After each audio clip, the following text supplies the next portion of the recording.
போர்ல ராமன் ஏன் வென்றான்? அப்படிங்கிறதுக்கு மண்டோதரி என்ன விளக்கம் குடுத்தாங்க அப்படிங்கிறத பார்க்கலாம். இலங்கையோட முத்தம் முடிந்தது. பெரும் போரினோட சத்தங்கள் எல்லாமே அடங்கி போயிருச்சு.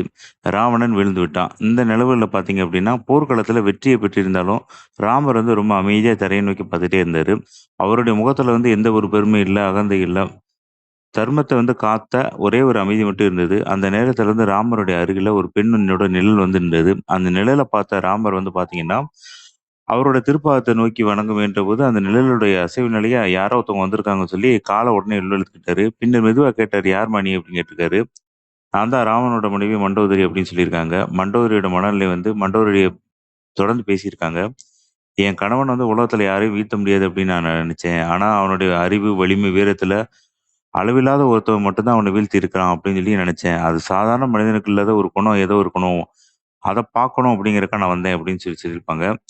கொஞ்ச நேரம் அமைதியா இருந்த ராமர் வந்து கொஞ்சம் லைட்டா பேச ஆரம்பிச்சிருக்காங்க.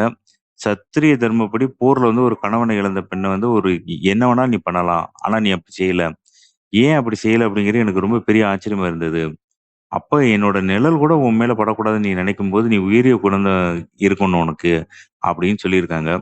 மண்டோதரி ராமன் கூறிய மகிமையா என்னென்ன சொல்றாங்க அப்படின்னு சொன்னா, கணவர்ட்ட வந்து ஒரு பலமுறை நான் சொன்னேன். "ரகுகுலத்தில பிறந்த ராமன் வந்து ஒரு சாதாரண மனுஷன் கிடையாது. உலகத்த காக்குற ஒரு பரம்பொருள். அவரோட விஸ்வரூபம் அதிகமா இருக்கும்.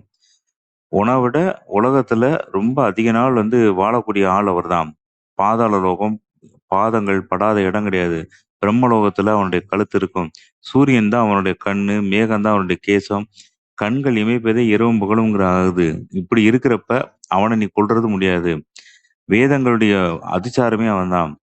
ராமன் வந்து தெய்வத்தோட வடிவம் அப்படிங்கிற எனக்கு சந்தேகம் இல்ல.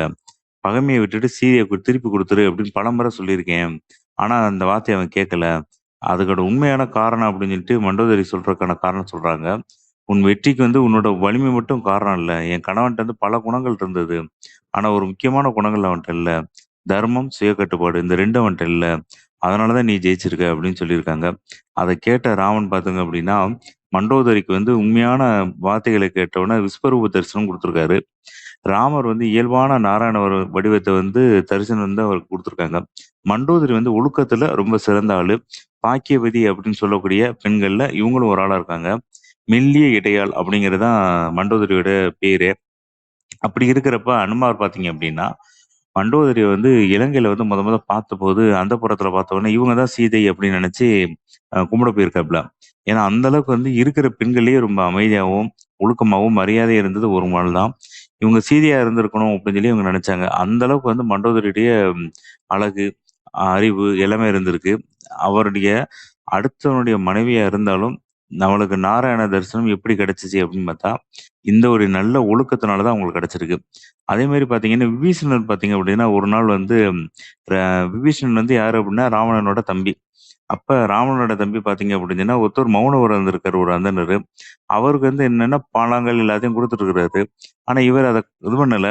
பேசல அப்படின்னு சொன்னோனே, அவர் அப்படியே பார்த்துட்டே இருந்திருக்காரு. அப்படிங்க லைட்டா எத்தி உதைச்சிருக்காரு. கடைசில பார்த்தா அவர் இறந்துறாரு. அதனால என்ன அப்படின்னா, "இவருக்கு தண்டனை குடுங்க."